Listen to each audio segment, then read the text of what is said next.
let me get in here and cook real quick, get out of here. It's time for me to eat. But I definitely wanted to touch base on saluting Nonito Donaire, with 38 years old, champion now in 3 decades after a three knockdown, fourth round stoppage of Frenchman previously undefeated, Nordine Oubaali.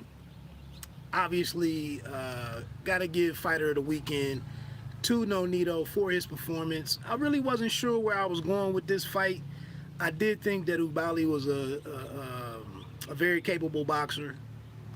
My one concern was with him was the fact that obviously both of these guys had been out of the ring, but in his previous fight against Inoue's brother, he got off to a bit of a slow start and had to come back in that one.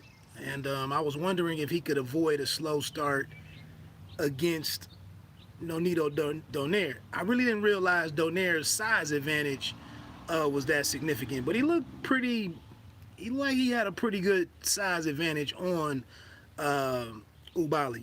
But slow first round. I was watching Devin Haney fighting Leonardus on my big screen and keeping an eye on this one. But it looked like good back and forth in the second, and then in the third, Nonito just put his foot on the gas and beat the smaller guy up. The left hooks in the third round for the two knockdowns were filthy. Punishing shots, especially at the end of the round, the left hand that dropped Nordine Oubaali on his face. I thought it was over. Very surprised that it even made it to the fourth round. Very shocked at whatever they were able to do in the corner in between the rounds to get him together, to get him out there in some shape to even try to continue. It was very short-lived, though. Nonito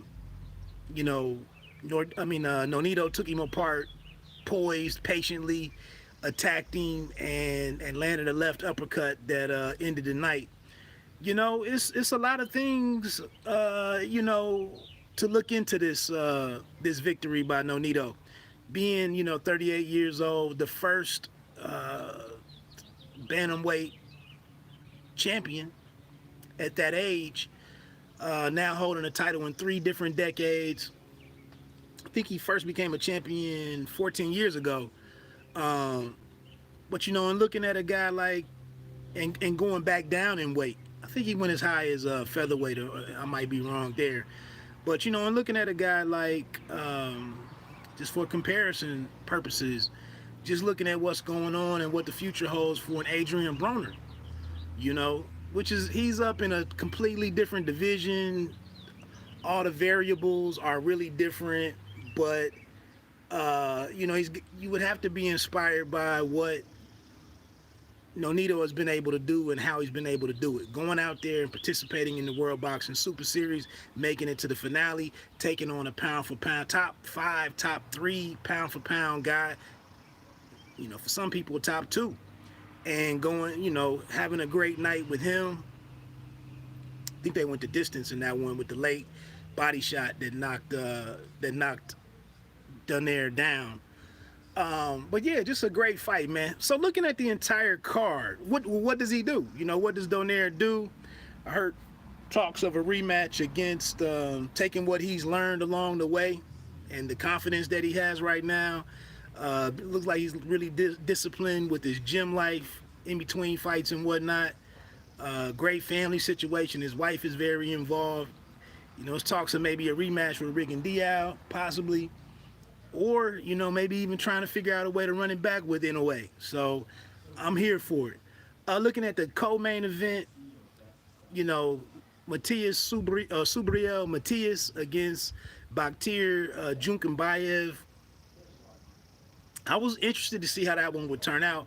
Very physical fight. I was very impressed with the combination punching of Junkenbayev in the first round. The way he was putting his punches together. I was surprised that he was able to get away with all of the shoving that he was able to do, especially with the full extension of the arms and whatnot. I was very shocked that he didn't get a warning for that. I was wondering how much that might take out of him. When I'm looking at this trilogy fight coming up with Deontay Wilder, I'm very interested to see how Wilder will handle if Tyson Fury opts to try to walk him down again. I'm wondering what Wilder is going to do with that type of pressure. So to see this guy just sit there and just shove Subriel Matias away, I was kind of shocked to see him handle it that way. You saw though, once Subriel Matias got the cooking, the volume, he does a beautiful job of not always throwing heavy-handed punches in the midst or in the middle of these sequences of shots that he's putting together. Not all of them have a lot of steam on them, so it's kind of hard to prepare for which one is really meant to hurt you. But he rocked Jun Kumbayev, snapped his head around a couple of times, but we had the knockdown from the left hook there in the second or third round. We get to the seventh round. The guy actually, Jun Kumbayev, kind of catches his second win. No jab all night long. Not a ton of body work after the first or second round.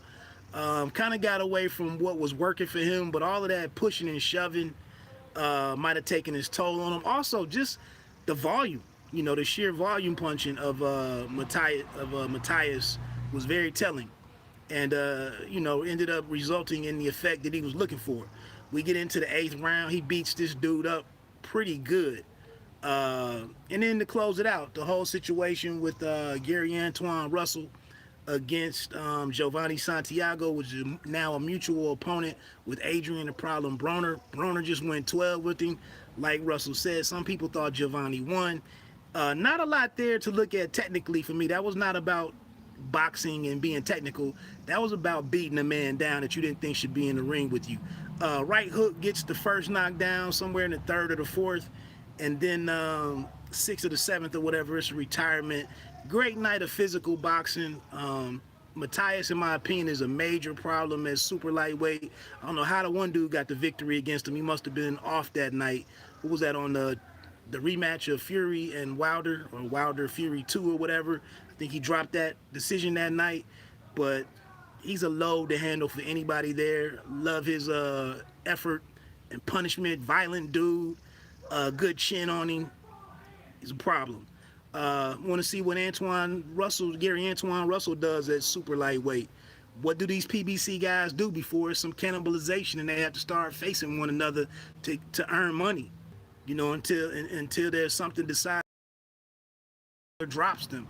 And then, hell of a night in a